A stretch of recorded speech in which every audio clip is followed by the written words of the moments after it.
আসসালামু আলাইকুম দর্শক, আমি সৈয়দা ইসলাম। আজকে তাজ কাবাব তৈরি করব। তাজ কাবাব হাঁড়িতে বসিয়ে স্টিমে তৈরি করা হয়, এটা আমরা তো সবাই জানি। মূল প্রসেসের মধ্যে কোনো ভিন্নতা না থাকলেও মশলার ক্ষেত্রে আমি কিছুটা আমার নিজস্বতা রেখেছি। রান্না শুরু করার আগে একটা মশলার মিশ্রণ তৈরি করে নিচ্ছি। এই জারে টক দই, পেঁয়াজ বেরেস্তা, কালো সরিষা, 3-4টা কাঠবাদাম দিয়ে এই মশলার মিশ্রণটা তৈরি করে নিচ্ছি। কাবাব তৈরির জন্য মাংসের সাইজটা বড় রেখে শুধু পাতলা করে কেটে নিয়েছি। এবার একে একে মশলাগুলো দিয়ে দিচ্ছি। প্রথমে দিচ্ছি যে মশলার পেস্টটা তৈরি করলাম সেইটা। মশলার পরিমাণটা ডেসক্রিপশন বক্সে দেওয়া থাকবে। এরপরে দিচ্ছি আদা বাটা, পরিমাণ মতো লবণ, সাথে হলুদ, মরিচ, ধনিয়া, জিরার গুঁড়া। তাজ কাবাব তৈরিতে আস্ত কোনো গরম মশলা ব্যবহার করছি না। দারচিনি গুঁড়া দেওয়ার পরে জায়ফল গুঁড়া, এবার দিয়ে দিলাম এলাচের গুঁড়া।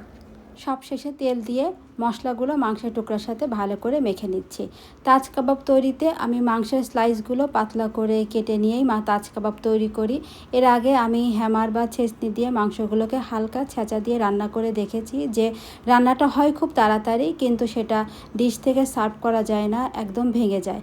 তো এরপরে আমি এরকম করেই রান্না করি, যাতে সিদ্ধ হতে একটু টাইম বেশি লাগে, কিন্তু যেটা সার্ভ করার পরে দেখতে সুন্দর লাগে। তার জন্য যতটা সম্ভব মাংসের টুকরাগুলোকে পাতলা করে কেটে নেওয়ার চেষ্টা করি। কাবাবের লেয়ারগুলো সাজানোর আগে হাঁড়িতে প্রথমে তেল দিয়ে দিলাম, এটা বেরেস্তা ভাজা তেল। এবার মাংসের টুকরোগুলো হাঁড়িতে ভালো করে এভাবে একে একে বিছিয়ে নিচ্ছি।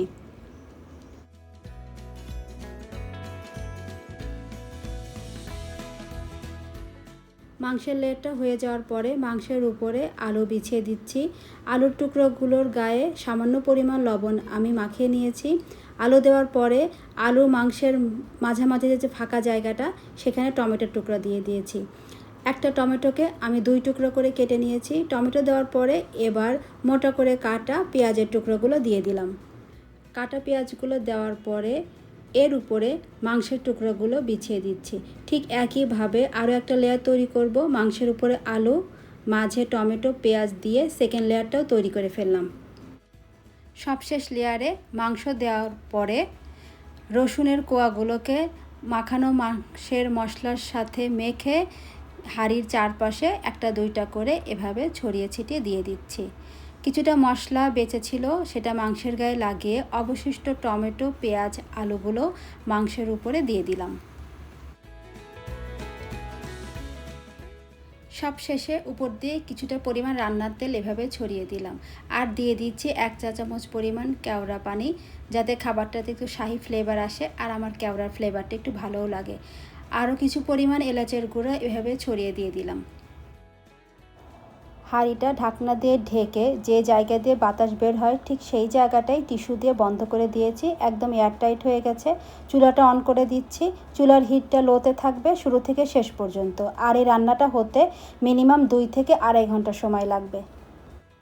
1 ঘন্টা 20 মিনিট পরে আমি দেখছি অনেক পানি উঠেছে, এবং যে অবস্থা সেইটা দেখে মনে হচ্ছে কাবাবটা তৈরি হতে আরও 1.5 ঘন্টা সময় লাগবে। টোটাল 2 ঘন্টা 35 মিনিট পরে চুলা বন্ধ করে দিয়েছি। মাত্রই বন্ধ করেছি, এবং হাঁড়ি গরম থাকার কারণে কিছুটা বুদবুদ বাইরে থেকে দেখতে পাচ্ছি। যেহেতু এখন হাঁড়িটা গরম আছে, তাই যে পরিমাণ ঝোল বা গ্রেভি নিচে আছে সেটা অ্যাবজর্ব করে নিবে। আরও 10 থেকে 15 মিনিট পর ঢাকনাটা সরাবো।